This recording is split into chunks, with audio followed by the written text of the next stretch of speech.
every Tuesday, live from 8 p.m. UK time. Luke, Gary, and a couple of microphones. This is Custard TV Live. Well, once again, that jingle slightly lies to you, ladies and gentlemen. Luke isn't here. He hasn't appeared in the jungle yet. We can only assume that maybe his parachute got lost or stuck somewhere, or he's already been eaten by a crocodile. So joining me on the Custard TV Live podcast this week is Matt. Hello, Matt. Hello, Gary. How are we doing? Very well, thank you very much. Disappointed that we haven't seen Luke eating any kangaroos, anuses or anything like that. But what can you do? No, I think he was a substitute for Colin Baker became available at the last minute, so maybe he'll be a late arrival. So yeah, I'll just fade that music right down now so that we don't have to. In fact, I'll just hit. If I hit stop, that's even better, isn't it? That's a technical way of fading down and then just hitting stop. Before we move on, I ought to let you know about how you can follow us on Twitter, and as soon as we finish this, we'll add in the bit about Matt's Twitter, so I'll play this. Hold on one moment. Follow us on Twitter at Luke Custard TV and at The Gary Show. And Matt's Twitter is... Matt's Twitter is Matt's TV, or at Matt's TV Bites, and that's with 2 T's in Matt. Excellent. So there you are. Now you know how to get in contact with us. The important news of this week is that we're running a little Twitter poll or Twitter conversation about what the best comedy of 2012 is. Now we've got some nominees, programs that we've liked and that we've gone back and had a look at. And 2012, don't forget, we're now in November, so you can start thinking about what the best thing about the week or the year, not the week, the best things of the year are. So this might be something we do over the next couple of weeks, is the best something of 2012 or look back. So we've got some nominees here. Red Dwarf, that's just finished recently on Dave. Hepburn. Dave Jarvu, of course, yeah. Get them for Luke. Hi, Luke. Hepburn, the Northeast comedy that's playing out on BBC Two at the moment, starring Vic Reeves in a non-comedy role. Or kind of non-comedy role. Straight man. Straight man, yes, he's playing the straight man. Yeah. The Thick of It, the final series of the political one by Arnando Iannucci, and he's also got Veep in here as well, that he wrote for the Americans. The Excellent Touch of Cloth, written by Charlie Brooker, that showed on Sky One. Another series of that coming up, isn't there? Another two-parter coming up very soon. Yeah. I think they're doing 2 more two-parters, I think. Oh, brilliant. And there won't be that many more cloth jokes that they can get through. But there you go. Matt's vote probably is going for Fresh Meat, judging by his Twitter feed today.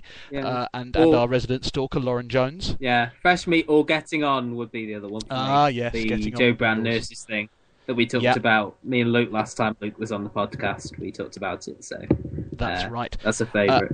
Go on. A favourite of mine is Moon Boy. I like Moon Boy. That was wonderful. A comedy to warm your heart, I think, is what you say. It was just a lovely comedy. It was a joy to watch, I suppose, wasn't it? It was just a nice watch. There's very few nice comedies, is there? They're quite sort of vicious sometimes, but that was just you could just relax into it. I thought so. Yes, very good family viewing. Although no, I don't. I think it was post-Watershed, wasn't it? I think it was, but I think there were some nice moments. A few US comedies. We mentioned Veep. Also mentioned The Big Bang Theory. Still gets huge views in America, and even the repeats over here. I mean, it's being repeated as much as Friends was on E4, but still gets huge viewers. Community, another US comedy. So we want to hear from you. There's also Trolley 2012 and the return of Alan Partridge. But we want to hear from you. So you heard our Twitter handles. You can even Twitter Luke. I mean, I'm sure there's coverage in Australia. At Luke Custard TV, at The Gary Show, and at Matt with 2 T's, TV Bites. So you can Twitter us. We've had a couple of responses, haven't we? Someone was voting for... who did somebody vote for? Did we write it down? I have to go now open my Twitter. That's terrible. Walking and Talking. Walking and Talking, which was the Kathy Bates thing, which I think was on Sky Atlantic. Kathy Burke. Kathy Bates. Well, Kathy Bates wouldn't probably have not really been able to do a comedy, but no. And thank you very much for Debs at grid_spy for getting in contact with that one, and of course Laura, the stalker Lauren Jones was adding in votes for not only fresh meat, but also she was putting in votes for Hepburn at the same time. So a bit cheeky there, Lauren, getting 2 votes, and now 3 mentions. There you are. And I've so yes. I've got go one on. Yes, you go for the Facebook as well. Some more American ones. This is from Verity, Modern Family, and 30 Rock. Two votes, 2 comedies I enjoy. I'm not sure about yourself. Indeed. A big shout out to you there, Verity, keeping Facebook alive. If anyone wants to get in contact with us on MySpace, then don't. It died in 1999. Probably a bit later than that, actually. So, on to a bit of news, and the most exciting part of my week last week was going on Friday night to the event for The Killing Series 3 at the British Film Institute, or the BFI if you're in the know. Yes, I did sit next to Sandy Toksvik, famous Danish comedian.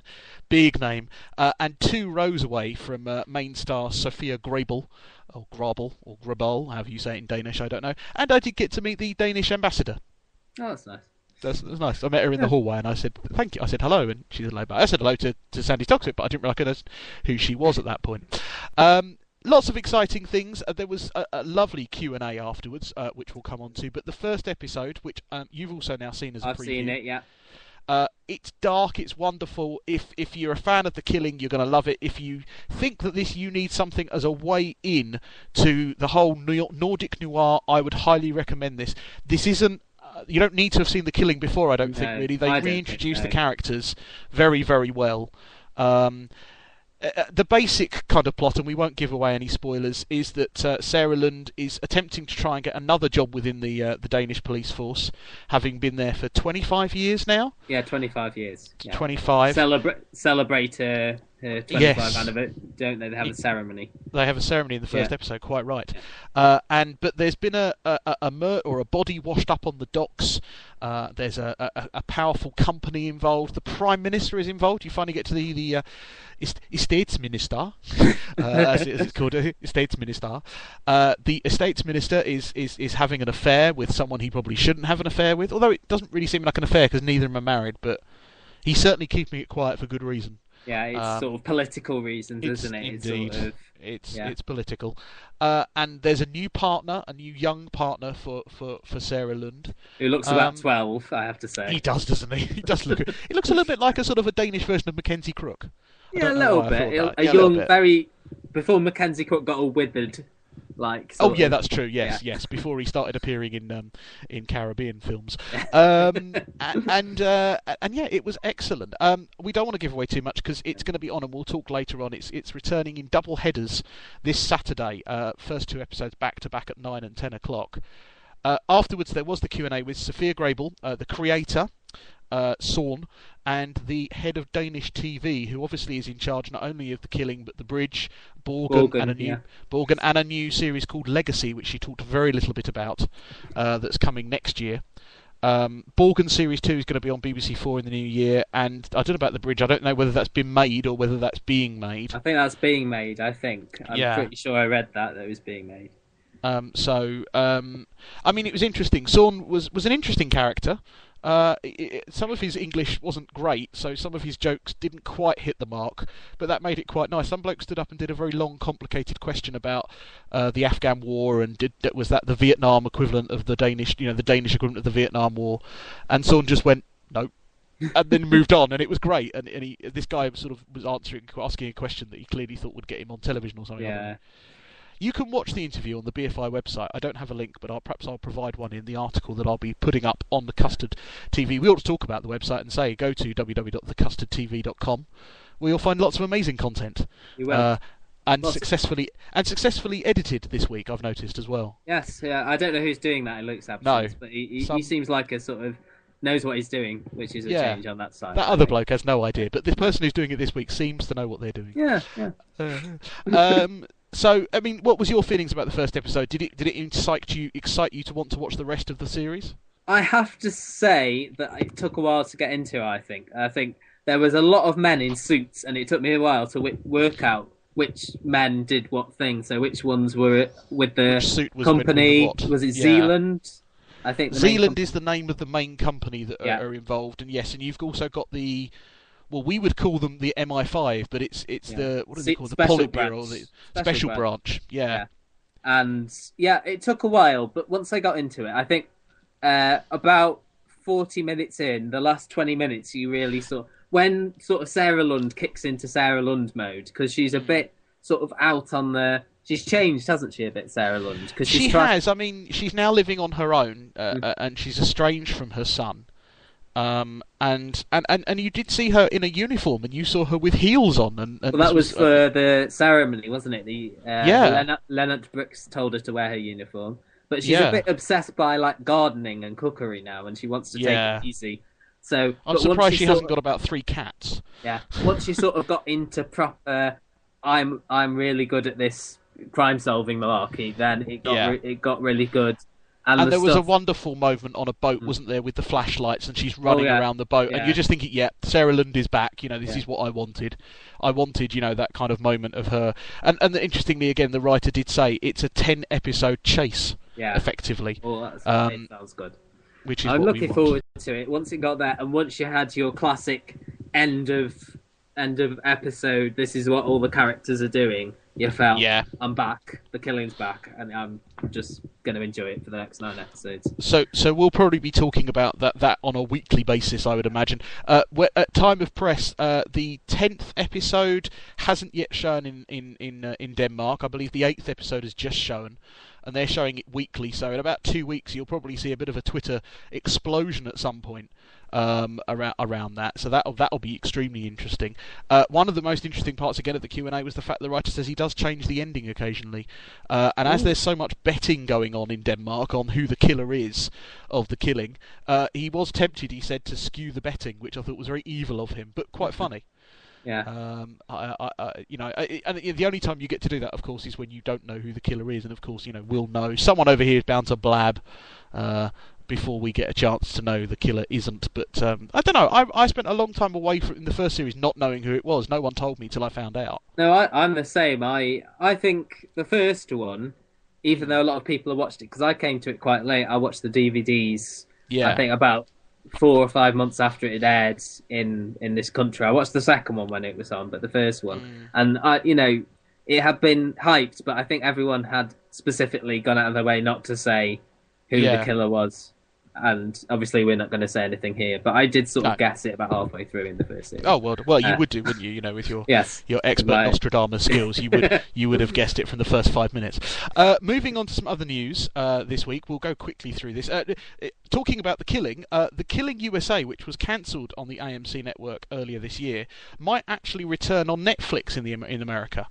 They did sort of about 26 episodes, I think, over 2 series, all based around the first series of The Killing. And there's some rumours that Netflix, who have been trying to get involved in TV drama, I mean, you can only get Breaking Bad on Netflix in this country.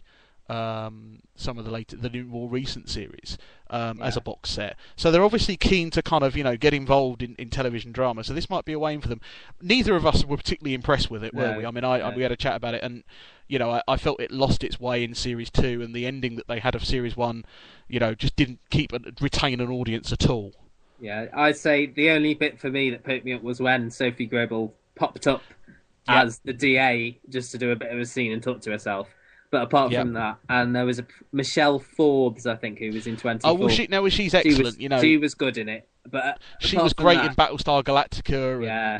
And she was the mother of I think it was Rosie Larson in the Americans. Yes, the Americans was who killed Rosie Larson. Yeah, but generally it was just a bit plodding and a bit. It was raining all the time, and I know it was trying to recapture the mood of the Danish one, but it sort of. It tried to be its own thing, but at the same time keep the mood, and it just didn't work for me. I have to say, there were some parts of it I thought that worked quite well, but then the whole genre, and it just didn't seem. And it's all about ratings in America. It's completely different. The Voice, the reality show that tailed off badly at the beginning of this year. All 4 judges have announced they're returning. That's Jessie J, Will I Am, and Tom Jones and the other bloke. Can't remember his name. He's Danny O'Donoghue. He's got a feeling or something, or he's from The Feeling. I don't know, one of the two. I'm surprised by that because there was lots of rumours towards the end of the first series that none of them were going to be brought back. Or 2. I think Will I Am and Tom Jones, I think they wanted back, but I don't know why Danny O'Donoghue's back, because for me he was one of the reasons that it was a bit. He seemed like an excited small boy for quite a lot of it. Whereas, you've got the sort of gravitas of Tom Jones, and Will I Am's quite entertaining. He went kind of up and down. I mean, when he started bringing in his Olympic torch, he really went down in my estimation because he put the bloody thing away. Excuse my French. And that was annoying. But I mean, I also found Jessie J a bit annoying. Hi, I'm fresh. I've had a record out in the last 3 weeks. Look at me. It was just a bit. It's a bit like Talisa on the X Factor. Pushing this idea that I want something current and now. And with her urban edge. The voting doesn't show that, love. She loses her urban edge, as she always says. Yes, she loses her urban edge. Uncle Louis. A bit of drama news. Haven, which is showing on the Sci-Fi Channel right now. Not right now, but maybe right now. I don't know. Check your listings. Has been renewed for a 4th series. That's a little sort of mysterious supernatural drama set in the northeast of America that I quite like. Chicago Fire, one of the better new shows out of the US this year, currently showing on Sky Living, has been extended to 22 episodes, which is what you'd think is good news. I mean, it might dilute the product, but actually in American terms that's good because it means they like it. I really like that. I've seen the first 2 episodes and I think it could be a winner. I actually really do think it's quite good. Right. And Charlie Brooker. Yeah. We talked a little bit about him earlier, about A Touch of Cloth. He's going to bring a new topical show back to BBC Two. How do you bring a new show back? Sorry. Well, it is really, because he used to do programmes called TV Wipe or Screen Wipe. Screen Wipe, or News Wipe. Games Wipe, News Wipe. That was on BBC 4. It's now going to be shown weekly, every week, on BBC Two. If you're a fan of Charlie Brooker, which on this show is, basically requirement. If you're listening and you're not a fan of Charlie Brooker, turn the podcast off. Go on, I'll give you a minute. Thank you. Then you'll be very pleased to know that he's going to bring that back. He'll be looking like a sartorial look at the week's news, sometimes in a studio and sometimes on his sofa. I like the sofa. He got quite moody when he was on his sofa. That's right. It's quite good. Another comedy that's returning very soon, Peep Show. We have a return date of the 25th of November, which is a Sunday. Sundays are funny on Channel 4. Yeah, Friday night dinner spot, I suppose, isn't it? That's taken over. Well, another irony that Friday night dinners was not on a Friday. But Peep Show in its 8th series now. Gosh, I mean, that is the longest running Channel 4 programme now. It's going to be homegrown comedy, I think. Oh, probably homegrown programme, generally. Yeah. Shameless, maybe. Shameless, but it took long gaps. But maybe Jamie's Dinners, I don't know. All right. But Peep Show, definitely, as we were saying, Drop the Dead Donkey before that. But Peep Show definitely now has overtaken that. But it's always, I think they've said that they're going to keep doing it until someone says, no, don't do any more. They want to keep doing it as long as possible. So yeah. I think life might take... I mean, David Mitchell, now married or engaged, I don't know, one of the two, now appearing on every television programme now. Victoria Corrin. And indeed, we don't like to talk about that too much on this show because Victoria Corrin obviously is my future wife. So, if you're listening, Victoria. Moving swiftly on, BBC 4. We often lambast that channel and say how great it is, but if you're a fan of music and you like documentaries, then there are a couple of documentaries coming up on Friday. You saw one recently, didn't you, on a preview that's coming up soon? What was that about? It was the 60 years of the top 10 charts, and that's a look back at the very first chart that was compiled and how first of all they were fixed, and then it goes through like the Radio 1 years, and it's got like Tony Blackburn on it, Fluff Freeman. No Jimmy Savile though, I'm assuming. No, he's been I don't think he ever history. did the chart show though, did he? But he they did Top of the Pops, Top did of he? the I think. Pops, I don't know if he, And the ones of my era, Bruno Brooks and Mark Goodyear, were of my era. Bruno Brooks. Do you remember that Bruno Brooks? This is a real aside. Used to do like a chart of misheard lyrics. No, I don't remember that. No, okay, that was far too good. Steve Wright in the Afternoon. No, I'm showing my age. Those were the ones I remember. Anyway, it looks Nick Grimshaw. No, is that not right? Is that the bloke? No, Reggie Yates does it. He's on Reggie there. Yates.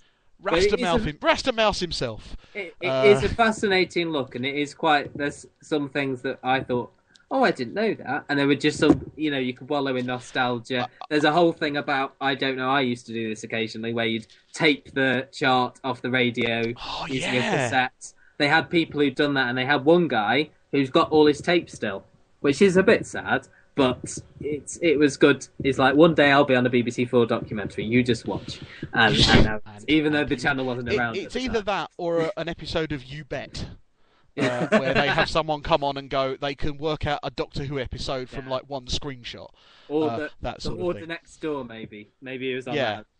Maybe, yes, the Hoarder. But there's also an excellent two-part Rolling Stones documentary. I'm not a big Stones fan, but I'm a fan of documentaries like about them. I don't know why. Crossfire Hurricane.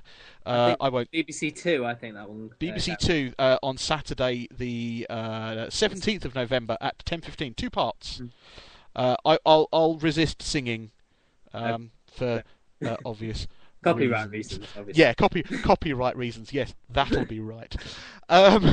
So there you are. There's a full week of news there. So there's a lot of information for you to take in, dear listener. We can only hope that you enjoy it. You can tell that I'm looking to move on there now, can't you? It's kind of, I'm going to move on to another section. We're going to move on, and we're going to intersperse our drama reviews with our reality show reviews, like we did last week. So drama first. We'll start with DCI Banks. The final two-parter was shown last Wednesday and Thursday, over 2 nights, and I think it gained a few extra viewers because of that continuity of people who didn't want to wait another week for the next episode. It seemed to me this was the best storyline of the 3. Featured a very good actor who played Gaius Baltar in Battlestar Galactica. I've forgotten his name already, and that's typical of me. Yeah. Don't look it up. Luke, just let Luke annoy me next week when he gets back on the internet out of the jungle. And it was a better plot, and I think because they've now kind of established Caroline Katz's character, it just seemed like an episode that flowed a lot more and better, a lot better. And it was a decent end. I don't think we have any news about another series, but I think I would welcome it. Right, cool. So that would be definitely probably because they tend to renew their crime shows, don't they? ITV, and it got decent. It did get decent ratings, I think. I think it got steady, like 4 million, just over 4 million, which is good for a crime drama. It gives them more content for ITV3. Indeed, yeah. So it's why they need it. The first of the reality shows, we've got the 3, so we'll go for Strictly because it's on first. Yeah. So Saturday night saw the resting of Bruce Forsyth and the introduction of the much funnier Claudia Winkleman. The very orange Claudia Winkleman. Yeah, poor girl. She has sat under a sun. To be fair, she's been like that for most of her life, or certainly from what I can remember. I love her because she babbles. Yeah.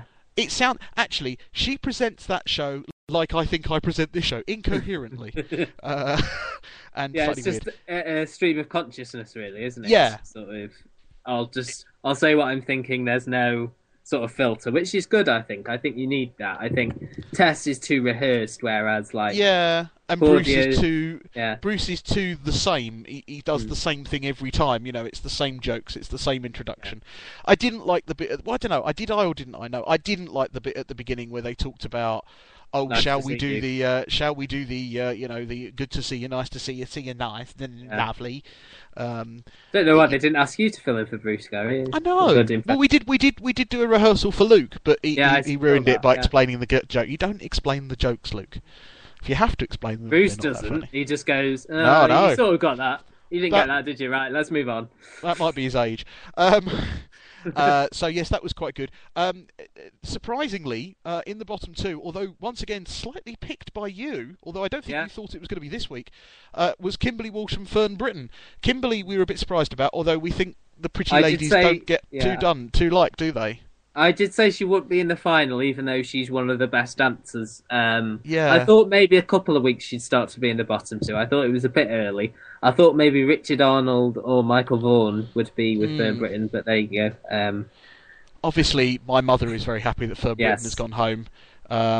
Although I did say she's probably going to get some television interviews on the back of this, and therefore you'll have to face her a bit more. But we're talking about some therapy for my mother, so it's okay. So on the Sunday night, the Sunday night Strictly show doesn't seem to have, because it's recorded, probably doesn't seem to have the same sort of buzz about it as the X Factor one. Yeah. But obviously the Saturday night show.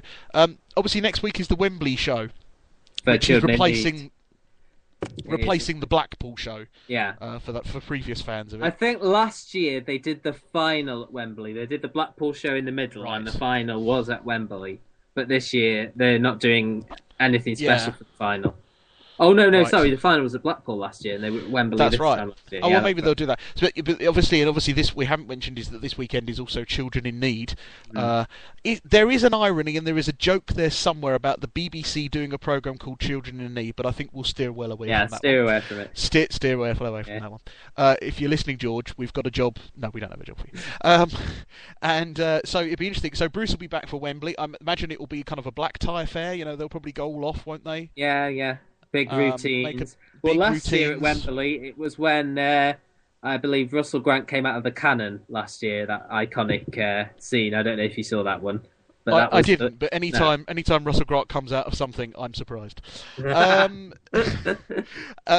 So yes, Strictly Come Dancing. One of the things we noticed is that there's still 10 dancers or 10 couples compared to the X Factor 6. So there's going to be a double eviction somewhere down the line, isn't there? Well, they're on a week longer than the X Factor as well. Don't forget. Yeah, but they only have 2 in their final, don't they? Or 3? I don't remember. I think it's only 2. I think they do 3 in the final. I think right. They do, depending on how many they do. Sometimes someone drops out, so they have less. Oh right. But it's usually, I think it was 3. It was 3 last year because Jason. We were running the conspiracy theory that Colin Salmon was not evicted or let go because he's doing television, and we're on the theory that maybe you think that Michael Vaughan might get out because he wants to go and commentate on the cricket. Yeah. As long as he doesn't get into interviewing Tiger Woods at the golf and messing up like he did a couple of months ago. Oh, did he? I'm happy. I'm out of the whole sports thing, so you can be the sports correspondent. I'm not. Only when they appear on reality shows. That's it. That's all I know about. That's your understanding. I think here's my prediction. I think Victoria Pendleton is not long for the dancing world. I just think my thing about that. Sorry, go on. No, I just think she's a bit of a moody so-and-so. I don't know why. Patriotic votes. She won us. But Lewis Smith's in there and he's better. I don't know. I just think she stayed, and also they don't want to have a bit of a mental breakdown because she always looks on the verge of a mental collapse. Well, then again, if I had to dance with Brendan Cole, I think I'd have been close to a mental breakdown. Moving on to drama, we'll talk a little bit about a new Channel 4 drama that started last week called The Secret Stake. Heavy hitter with the names: Charles Dance, Gabriel Byrne, Gina McKee, to name but a few, and a couple of other very recognisable faces. Yeah, Rupert Graves, and some very other recognisable faces. Get very good British character actors that were in there who've been in a variety of things throughout the year. Yeah. It's based on the book on the previous. There's been an adaptation called A Very British Coup, and it's very loosely based around a prime ministerial death and a deputy prime minister stepping up and taking over in the midst of a national crisis. I'm not sure how strictly it's keeping to the sort of the book or the previous, but what were your feelings about this? I was reserved, but actually enjoyed it. I wasn't sure I was going to. I thought the first scene where you see him, because basically what happens is there's like a massive it's a chemical explosion or something like that. It's Scarrow. It's a fictional like Teesside town. And there's a massive explosion, and the first thing you see is Gabriel Byrne's character just surveying the devastation. I thought that first shot was absolutely brilliant. I think I enjoyed the acting and the characters. I thought the characters were very well crafted, especially Gabriel Byrne's character. Yes. And some of the other politicians, Rupert Graves, sort of slimy. I think, was he the Home Secretary? He was, he's the Home Secretary, and he's got a very kind of... I think her name is Sylvestre Latouzel. I think I got that right. Yes. Plays the Foreign Secretary, who's a very hard-nosed politician. And I thought they were both very believable politician characters. You could believe them in the Tory party. And then, obviously, Charles Dance was essentially playing evil Charles Dance, basically, as the chief. He's playing something akin to the sort of like the evil sort of kingmaker, I suppose, is what his role Almost is. Like the role in Game of Thrones to an extent, I suppose. Yes. But... Oh gosh, he's very good in that as well. Yeah. So, what's interesting is that Gina McKee is playing the reporter who's kind of uncovering all this stuff to do with this company in America. And she's giving all the information. So you've almost got a kind of like a deep throat type situation as well, linking to American politics. And then there's almost like a sort of Tinker Tailor Soldier Spy with like the retired MI6 Douglas Hodge plays like this sort of drunken MI6 agent who I didn't really like his character, and I don't know whether you're supposed to like him or not. I quite enjoyed him. Almost, he was like the comic relief when he popped up, but he was the only person that Gable Burns' character could trust, wasn't he? He was like, but they were still sort of because the whole thing is being monitored by MI6, we should say, shouldn't we? And Ruth Negger, who I recognise from Misfits, was one of the people on. That's right. She's sitting there watching the at the GCHQ in Hertfordshire. Yeah, just a sort of almost a bit wasted, I thought, because she just sort of was listening to the other characters. Right at the end, you get the bit, doesn't she, where she rings somebody and she's saying, and I think as the episodes, there's 4 episodes, and I think I'm going to watch episode 2, which is on this week. I'm definitely going to. It's Wednesdays at 10, I think. Yeah, is that right? Bit of a surprise because I'm not saying this came out of nowhere, but Channel 4 often don't really hype their British dramas very much, and this certainly didn't get a huge amount of press. But it's got a big name cast. And Robert Jones, writer, Murder, I think recently, which I quite enjoyed as well. So it'd be interesting to see how that one goes. So we'll talk about that one on future weeks. Sticking back to a reality show, then we'll talk about the X Factor again because it was on next. So come on, Nostradamus, tell us once again, gloat about your prediction of 2 boy bands. 2 boy bands. Right, I'm a bit torn this week. I think Rylan will be in there, definitely. Right. Because he got spared this week because he was in the bottom 2 the week before, but I think this week we're getting down to it now. I think Union J, because they were in the bottom 2 last week, they'll be safe. Yeah. Ella, I'm leaning towards either Jermaine or James being in the bottom 2 with Rylan. Do you know what? I think because Ella, and I don't know if you knew this, Ella's only 16 and she's the only girl left in the competition. I don't know if you knew that. How old is she? She's 16. I don't know if you knew that. And the only girl in the competition. The only girl. The only girl. I don't know if your eyes had noticed that, but they told you enough times. And I have to remember a little tweet I sent out on Saturday night in a moment as well. It was Sunday when they had the whatever his face in Ed Sheeran on. I have to remember the tweet I sent out in a second. I actually think I think either Ella or Jermaine will end up in the bottom 2 in the next 2 weeks, this week or next week, because people will not ignore them, but will think they're safe. It happens every year. I would say Christopher as well, we haven't mentioned, is because apparently people on his Facebook group, I read this somewhere else, I can't remember where, are voting for him 15 to 20 times. I don't know who has that kind of money, but as well... Is Liverpool a real area of regeneration and we haven't realised it? Maybe. Is there money? Is there lots of money in Liverpool? I mean...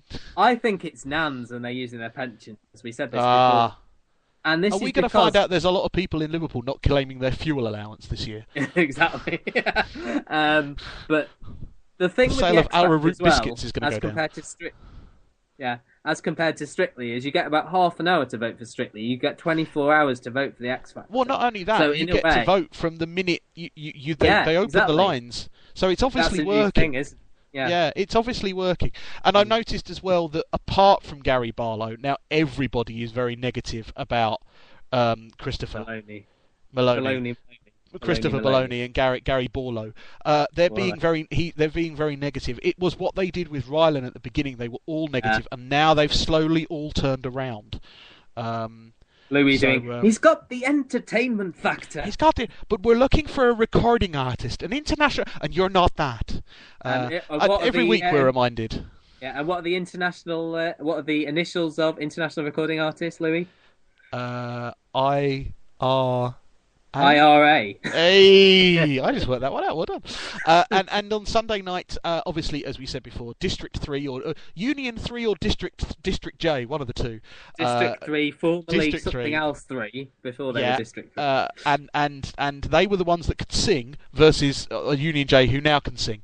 Whereas District 3 used to District 3 always sung in like a faux American accent, which I never really understood. Oh, that always winds me up. I was glad to see the back of them, really. I don't mind Union J, but there's that sort of younger one who just smiles like an idiot the entire time. In Union the blonde J. one, or the one in the woolly hat. No, sorry, not in. This is in Union J. Oh, yeah, sorry, the one with the guitar, whose brother's in. The one that's dating Ella allegedly. Yeah, why not? And Ella this week obviously was surrounded by... She's only 16, you know. She was surrounded by umbrellas. I don't know if you like that for Ella with her umbrella. Oh, I see what you did there. But Ella. Oh, well done. Someone on the X Factor's got a sense of humour. It's not Louis Walsh. Although I was fully expecting on Sunday night during the show, we had 2 live performances. Little Mix, the Little Muffins returned. That makes me cringe every time I hear her say it. But I knew she was going to say it. Returned with DNA. That's in my head now because of the adverts. Yeah. Because of all the adverts, and all the adverts. All I know is if they don't attend anything, I'm just going to scream DNA. And Ed Sheeran, who I don't get, but I was half expecting Louis Walsh to say, "You remind me of a young David Gray." And also, I should mention, we were talking last week about Lucy Spraggan, weren't we? And how and she came out, I don't know where it was, to perform at a Christmas light switch on in the past week. Yeah. I read. So the flu wasn't as harsh a strain as we first imagined, obviously. Yeah. If the BBC really want to stir things up, could Lucy Spraggan appear on The Voice? Nah, I don't know. I think she's got enough exposure, hasn't she, now? But just from her point of view, if she really wants to stick 2 fingers up to Simon Cowell, that would be how you do it. Yeah. That would get you press, but... I think she should have been on Britain's Got Talent. I've said this before. That would suit her style, her singer-songwriter style more. I think so, but I think The Voice would suit her as well because, I mean, she can sing her own songs a little bit. But again, it's a talent competition. Yeah. So, back to 2 other drama shows. First off, we said we were going to have a little chat about Homeland. Second series, not going down as well as Series 1 in some views. I read an article in the Radio Times. TV editor Alison Graham said that she's not enjoying Series 2. She thought it should only be 1 series, didn't she? She said it should have just ended. I don't think it was that good. I mean, it wasn't Heroes. Heroes should have only been 1 series. Yeah, definitely. But Homeland, no, I'm quite enjoying this still. I'm still on, I think, episode 3 we worked at, or 4. And you've seen a bit more than that. You've seen. I'm up to date with Channel 4. I think they're up to 6. And I mean, I went to see the first episode, like you did with The Killing. I saw it at Channel 4, and there was sort of a general feeling that the first episode was really good because it was sort of a slow burner. It sort of established where all the characters were, like, for example, Brody, now Congressman, Carrie doing some furious gardening and working in a college. And then after, I mean, it's sped up once Saul found that tape. It's really, really sped up. And now, I know you haven't seen 6, but it's slowed down a bit now again, which I think is good. I think that's the joy of Homeland was the sort of pacing of it, and I think this second and I think that pacing now is it will build. I mean, like it did in Series 1, it will build up to that conclusion, and build up to. I mean, I hopefully we're going to get more Abdul Qatada. Or is he? No, hold on. Because Abdul Qatada's the real life bloke. Let's hope we don't get more of him in Homeland. Abu Nazir. Abu Nazir, yes, let's hope we get a bit more of him. Another one that I've been watching that Matt is not watching at the moment is The Walking Dead, and I have to say, for me, this is appointment television. This is actually, regardless of DVR players and whatever, I have to sit down on a Friday night and watch this. Episode 4, which aired last weekend on FX, was incredible. There was an amazing twist, which I won't spoil for listeners of this podcast because I implore you to go and watch it, but shocking and dark and yet still very heartening and warming at the same time. Okay, if you don't like zombies, you're probably not going to like The Walking Dead, but if you have any interest in quality drama, which I know listeners of this podcast do, I would implore you to watch The Walking Dead. I can't really say more than that because you've not seen it, and I don't want to give away any spoilers, so I can't really go too much into it. Which brings us nicely on to the latest of the reality shows to start, although we haven't talked about Young Apprentice. So, should we just not? Yeah, let's not. We don't have to. No. I mean, it's more of the same. There was a lot more arguments in episode 2 of Young Apprentice, which made it a little bit annoying. It was a cookery book task, and there was one team that spelt a lot of words wrong. Some of them were understandable, like courgette or ratatouille, but then they misspelt potatoes. And the best one was These are the brightest young minds in Britain, and they can't spell potato. Yeah. The best one, 8 rashers of bacon. Anyway, that was the highlight for me. Fantastic. And so, moving I'm a on celebrity to then. I'm a celebrity, get me out of here, or in Luke's case, I'm not a celebrity, get me in here. It returned this Sunday. I think the only reason that some people watch this show is to see Ant and Dec. And once again, most of the plaudits on Twitter was regarding, other than two other characters that have just joined the show, were regarding Ant and Dec. The other two characters that joined the show were mostly featuring in Helen Flanagan's bikini, which seemed to get a lot of love on Twitter. She got the girls out as soon as she could, isn't that right? She got the girls out, as they say. She certainly decided not to pack a lot of clothes from the pictures. She said she took the maximum amount of bikinis. I don't know how many that they were, but yeah, I agree with you. Ant and Dec, definitely, especially when they're reading out the names of people you can vote for in the trial, and they try and do sort of a comedy thing for each of the people, which it must be hard really well. They do really well. And their script writers are very, very good, and I'm imagining that hopefully it's a lot of them is themselves, but I think they've got good script writers as well, which should be applauded for a reality show. The early task, I believe, was the Bedbugs one, and it was Nadine Dorris and the aforementioned Helen Flanagan and her bikinis, and I believe that nobody won any food. Is that right? No. Nobody won. Everybody lost. Well, the first task was actually on Sunday night. They had David Hay and the Hugo from Main Chelsea were in the boxes that get raised above, and they had to put their hands in and push a button or something. And David Hay basically won that because it's David Hay. And then, as you say, the bug burial, I think they call it, the one where you're buried underground and loads of bugs fall on you. Helen Flanagan lasted about 20 seconds. Yeah, she didn't even like the door being closed, from what I saw. Well, you are in a coffin and it's being nailed shut. I did understand that to an extent, because it is like, oh, I might be dead. But I'm going to leave you there. Well, you know what I mean. Like, it's sort of claustrophobia, and then she had like a mini panic attack. Nadine Dorris, to be fair to her, lasted about half the time, but in the end, neither of them did it. I think it's voted for by the public, and they voted for the same exact people tonight. So it's Helen, Nadine again tonight. So we'll have to see how they get on this time. Okay. And obviously, the favourite for me, I think, at the moment, Brian Connolly is standing out as a. Has he done the puppet line yet? Yeah, and that was the only thing I remember about him. And Eric Bristow as well. The 108. At some point, they're going to get a task where he has to throw a bug at a dartboard. That's all I'm saying. And Ant and Dec did do a 180 joke anyway. We'll move on now. Stealing material. We have 3 minutes left of this very show, and we've got quite a bit to get through. So we're going to steam our way through some previews. First up of which is The Hour, which returns tomorrow night. That's Wednesday the 14th at 9 p.m. First series was about a new TV news show. Very topical with all the issues going on with Newsnight at the moment. I think this could be coming on at a good good time for them. Starring Dominic West, he of the West Wing, no, he of the Wire, and Appropriate Adult. Lots of big names. Very good drama. Gary, indeed. Highly recommended by this show last year, and a big hit. You've seen the first episode. We talked about it, so I think we ought to move on, really. But there is some more news on the website, isn't there? There's some more previews. Yeah, there's an interview with Dominic West, and there's a preview, and it's on Wednesday, so we might talk about it next week. We'll talk about the first episode. Yes, indeed, I'll be watching that. Return of 2 US comedies. 2 Broke Girls Series 2 will be on Thursday at 8:30, and the return of The Big Bang Theory Series 6, we talked about it earlier, on Thursday at 8 p.m. Every day, a Channel 4 drama. It is a drama, isn't it? It's a one-off film. Starring John Sims on Thursday. And Shirley Henderson, and it's directed by Michael Winterbottom, him of 24-Hour Party People. And that's on at 9 o'clock. Yeah. So check that out. Again, we'll probably talk about that next week on the show. It's a 2 hours, I think, 2-hour job. So it's a sort of feature-length one. Excellent.